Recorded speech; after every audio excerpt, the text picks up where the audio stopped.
L'équipe considérée comme la plus grande de l'histoire du football doit son existence à une erreur d'arbitrage. Explorez les 10 fois où les arbitres ont sapé l'intégrité du jeu et suivez attentivement jusqu'au bout pour découvrir comment un arbitre a fini derrière les barreaux en raison de ses erreurs de jugement. 85 دقيقة يا حبيبي يا حبيبي يا حبيبي. Descargando para Rivero, Gallito que intenta incomodar, balón hacia adelante, está habilitado y cae el tercero. Romo del mano a mano, Romo, le pegó, ¡palo! ¡Contra remate! ¡El árbitro! ¡El árbitro es el héroe del Toluca! Él es el que entrega para Nacho Rivero y se escuchó aquí Nacho, aquí él se la pedía. Acaba anticipando. No, Yo creo que Oscar Macías lo que hace... Pour commencer, un incident marquant s'est produit en 2022, lorsque Manchester City et Liverpool se disputaient le titre dans une compétition acharnée à deux équipes. Lors de la rencontre entre City et Everton, le score était de 0-0 lorsque survint le moment controversé. Everton était en attaque, et bien que les joueurs de City aient réussi à dégager le ballon hors de la surface sans pression, Rodri parvint à le contrôler de manière décisive avec la main. Étonnamment, l'arbitre ne siffla pas, et même la VAR demeura silencieuse. À la suite du match, Frank Lampard, le manager de Everton, exprima son mécontentement. Même ma grand-mère aurait reconnu qu'il s'agissait d'une main délibérée.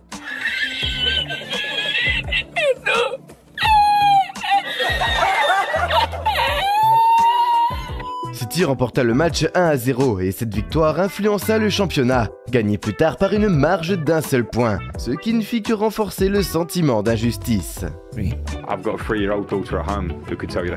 Le bien-être à Liverpool s'amenuise, car une fois de plus, les arbitres ont entravé la quête du titre des Reds. Et cette fois-ci, d'autres acteurs se joignent au triste tableau.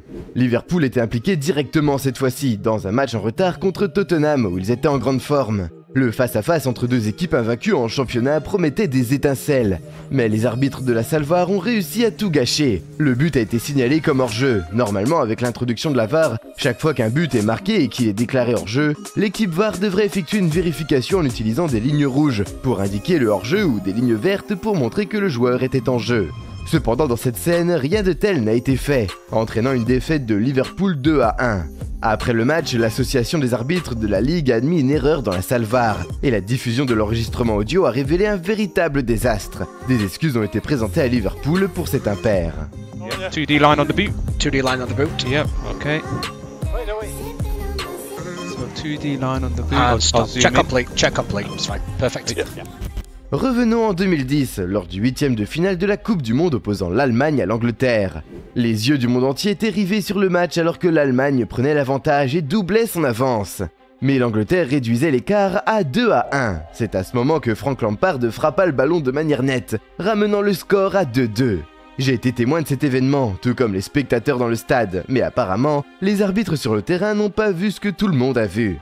Ce n'était même pas une question de centimètres, le ballon avait clairement franchi la ligne. Comment une telle erreur a-t-elle pu se produire?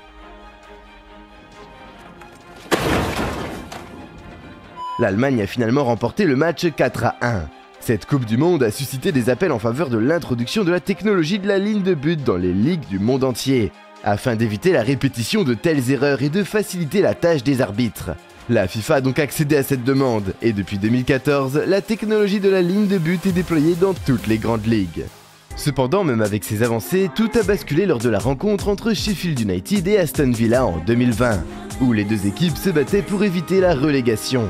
À quelques minutes de la fin de la première mi-temps, Sheffield obtient un coup franc. Quand il est tiré, le ballon a clairement franchi la ligne de but. Même le gardien Orjan Nyland semblait perturbé car il savait qu'un but venait d'être encaissé, mais l'arbitre ne l'a pas accordé. Lorsqu'on lui a demandé pourquoi, il a répondu qu'il n'avait pas reçu le signal du système de la ligne de but, indiquant que le but avait franchi la ligne, et qu'il avait attendu que le match se poursuive. Par la suite, des excuses ont été présentées pour la confusion, en admettant que le ballon avait effectivement franchi la ligne de but. Cependant, ces excuses semblent dérisoires, surtout lorsque l'on sait que Sheffield a été relégué cette saison-là, en perdant un point contre Aston Villa lors de la dernière journée. Je me demande si ces gars font ça exprès. Lors du dernier match de la phase de groupe de la Coupe du Monde 2018 en Russie, l'Argentine affrontait le Nigeria, une confrontation décisive. À ce stade, la Croatie était déjà qualifiée et assurée de terminer en tête, tandis que l'Islande était éliminée. Messi a marqué un but incroyable, mais le Nigeria a obtenu un penalty égalisant le score. À ce moment précis, l'Argentine était sur le point de quitter la compétition en raison de la différence de but. Les Nigérians auraient pu prendre l'avantage avec un deuxième but, scellant le sort de l'Argentine. Remontez quelques secondes en arrière et vous verrez une main évidente. Mais ce qui est stupéfiant, c'est que l'arbitre ne l'a même pas vérifié. 6 minutes plus tard, l'Argentine a marqué, éliminant ainsi le Nigeria de la compétition. Le prochain incident à souligner remonte à 1986, lorsqu'une erreur monumentale de l'arbitre a aidé un homme à inscrire son nom dans l'histoire. Diego Maradona avait la tâche de guider l'équipe argentine vers le titre mondial, et cela l'a conduit à affronter l'Angleterre en quart de finale. Maradona, conscient d'une action exceptionnelle était nécessaire, s'est alors transformé en véritable génie. L'ensemble du public, y compris l'arbitre, a clairement vu sa main frapper le ballon, mais comme vous l'avez probablement deviné, aucune sanction n'a été infligée. Quelques minutes plus tard, Maradona a inscrit l'un des plus grands buts de l'histoire du football, réussissant à éclipser l'équipe nationale anglaise et devenir la vedette incontestée. Je suis sûr que ce but marqué à la main de Maradona, qualifié de main de Dieu, marque toujours l'esprit des Anglais. Et l'arbitre André Mariner n'est pas devenu l'homme le plus populaire à Arsenal, après son erreur qui a permis à leur rival Chelsea de leur infliger une lourde défaite en 2014. Si vous évoquez ce match avec Arsène Wenger, il est fort probable qu'il vous renvoie rapidement. Chelsea dominait Arsenal lorsqu'Eden Hazard a frappé au but. Et cela a semblé perturber l'arbitre. Bien que ce fût une main, observez la monumentale bévue commise par Mariner. Alex Oxlade-Chamberlain a tenté de bloquer le ballon sur la ligne, mais il semble que l'arbitre André Mariner n'était pas particulièrement favorable à Kieran Gibbs, l'expulsant à la place. Après le match, Mariner a présenté ses excuses pour cette erreur. C'est une perspective valable, mais je préfère traiter avec un arbitre ayant des problèmes de colère plutôt qu'avec quelqu'un de douteux comme Byron Moreno, qui a saboté un match majeur en direct à la télévision lors des 8e de finale de la Coupe du Monde 2022. C'est à ce moment que la Corée du Sud a battu l'Italie 2-1, grâce à un but en or et à une tromperie manifeste. Rétrospectivement, dès le coup de sifflet initial, il était évident que ce gars était prêt à s'en prendre aux Italiens. Il a expulsé Francesco Totti pour simulation, alors qu'en réalité, il avait subi une faute dans la surface de réparation. Même moi, avec mes lunettes, je peux clairement voir que c'était une faute. La Corée du Sud a ensuite marqué le but en or quelques minutes plus tard, scellant le sort de l'Italie. Byron Moreno n'est plus un arbitre car il a été arrêté et a purgé une peine de prison. Si vous pensez qu'il est mauvais, rien ne vous préparera à la pire performance d'arbitre que je n'ai jamais vue dans le football. Tout ça grâce à Tom Henning Ovrebo. La prestation d'Ovrebo a été fortement critiquée lors de la demi-finale de la Ligue des Champions entre Chelsea et le FC Barcelone, le 6 mai 2009, en raison de l'absence de sifflet pour plusieurs actions litigieuses. Ces moments incluent une faute sur Malouda, une faute sur Didier Drogba, ainsi que 2 mains dans la surface. Dans les ultimes instants du match, avec un score de 1-1 qui qualifiait le FC Barcelone, Michael Ballack tira et le ballon rebondit sur le bras de Samuel Eto'o. Ovrebo à proximité ne siffla rien, déclenchant la colère de Ballack. On dirait que monsieur l'arbitre avait besoin d'un appareil grossissant pour mieux voir sur le terrain. Après le coup de sifflet final, certains joueurs de Chelsea, dont Didier Drogba, confrontèrent l'arbitre en déclarant « It's a disgrace, it's a fucking disgrace ».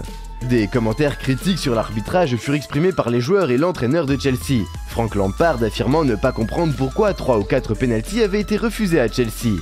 À la suite du match, Ovrebo quitta l'Angleterre sous la protection de la police en raison de menaces de mort de la part de supporters anglais.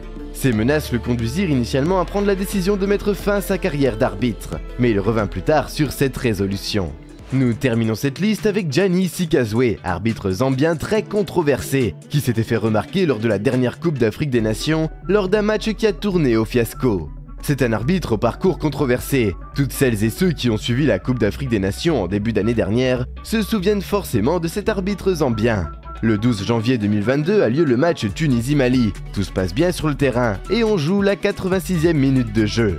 Et là, l'arbitre siffle la fin du match, à la surprise générale. Really, nigga? On dirait qu'il est pressé d'aller à son tout premier rencard amoureux.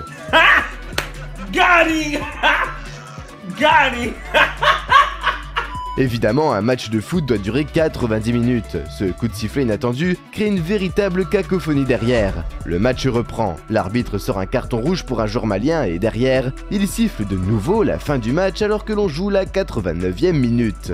Waouh, c'est gâté, cette fois-ci sa copine l'attend déjà. Cet épisode est malheureusement resté dans l'histoire du football africain. Mais Gianni Sikazwe a quand même continué à arbitrer. En fait, il a donné une explication qui a convaincu la FIFA. Il a dit qu'il faisait très chaud, qu'il y avait un taux d'humidité terrible. J'ai commencé à perdre mes repères, j'étais confus, avait-il expliqué. Je ne me rendais plus compte de rien. Nous sommes arrivés à la fin de cette vidéo, à vos claviers maintenant. Dites-nous dans les commentaires qui selon vous est le meilleur arbitre de tous les temps au football. Abonnez-vous à la chaîne si vous ne l'avez pas encore fait, et au revoir.